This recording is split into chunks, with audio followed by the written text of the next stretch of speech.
मध्य प्रदेश में कुछ ही महीनों में विधानसभा के चुनाव हो जाएंगे और हर एक पार्टी अपने अपनी जीत का दावा कर रही है। एक तरफ कांग्रेस कमबैक का दावा कर रही है तो बीजेपी भी ये कहते नहीं थक रही कि सरकार तो बीजेपी की बनेगी मध्य प्रदेश में। लेकिन इस बीच एक खबर और एक झटका बीजेपी के अंदर ही लग गया है कई नेताओं को। दरअसल प्रधानमंत्री नरेंद्र मोदी ने एक दाव ऐसा फेंका है जिससे मध्य प्रदेश के अंदर कई किलियां बिखेर दी उन्होंने। जी हां, सही सुना आपने। दरअसल बीते दिनों मध्य प्रदेश विधानसभा चुनाव को लेकर बीजेपी के शीर्ष नेतृत्व ने दूसरी लिस्ट जारी की है उम्मीदवारों की। उसमें 39 उम्मीदवार हैं और ये लिस्ट जो सामने आई है, इस लिस्ट के सामने आने के बाद ये कहीं ना कहीं साफ हो गया है कि मध्य प्रदेश में आगे होने क्या वाला है, तस्वीरें क्या होंगी, चेहरा किसका होगा। क्योंकि इस लिस्ट के सामने आने के बाद मध्य प्रदेश के मौजूदा मुख्यमंत्री और बीजेपी के कद्दावर नेता शिवराज सिंह चौहान को झटका लग सकता है। इस रिपोर्ट में देखिए। दीनदयाल उपाध्याय की जयंती के दिन नरेंद्र मोदी कार्यकर्ता महाकुंभ को संबोधित करने भोपाल गए।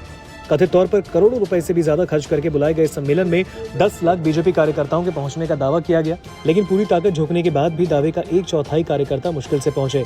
नरेंद्र मोदी ने सम्मेलन में अचानक कई उलटफेर किए। उन्होंने पार्टी नेताओं और कार्यकर्ताओं से स्वागत कराने के बजाय सिर्फ महिलाओं से अपना स्वागत करवाया। महिलाओं की तरफ से की गई फूल वर्षा में वो पैदल चले। मंच पर भी सिर्फ महिलाओं ने उनका स्वागत किया। पीएम मोदी अपने पूरे भाषण में सीएम शिवराज सिंह चौहान का नाम लेना ही भूल गए। उन्होंने न तो मंच पर मौजूद शिवराज की तरफ देखा, न उनकी सरकार की किसी योजना का जिक्र किया।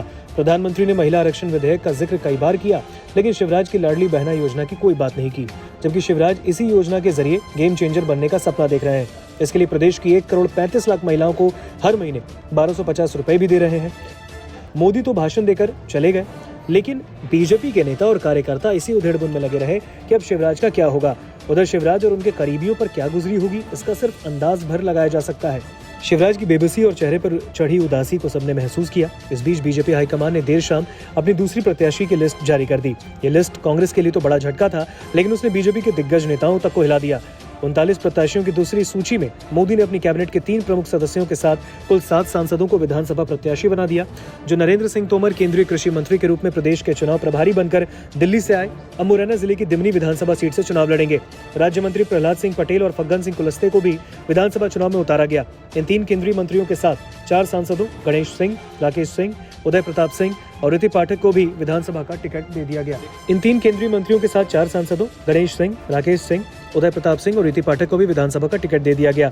इनके अलावा आज की लिस्ट में एक महत्वपूर्ण नाम बीजेपी के राष्ट्रीय महासचिव कैलाश विजयवर्गीय का भी है। उन्हें भी इंदौर शहर से विधानसभा का टिकट दिया गया। बीजेपी की तरफ से 8 प्रमुख केंद्रीय नेताओं को अचानक विधानसभा चुनाव में उतारे जाने से कांग्रेस तो सकते में है, बीजेपी के कुछ नेताओं के लिए भी ये चिंता का विषय है।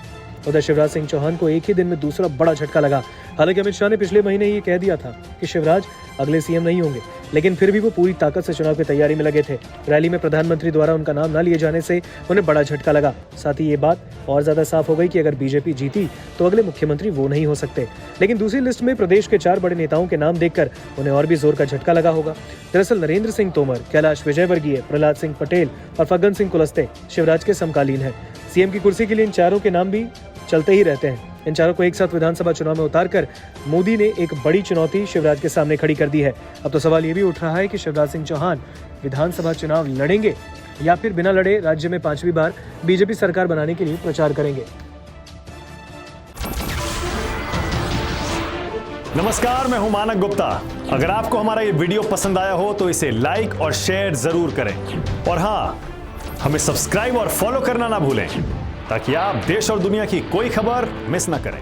तो जुड़े रहिए हमारे साथ और देखते रहिए न्यूज़ 24।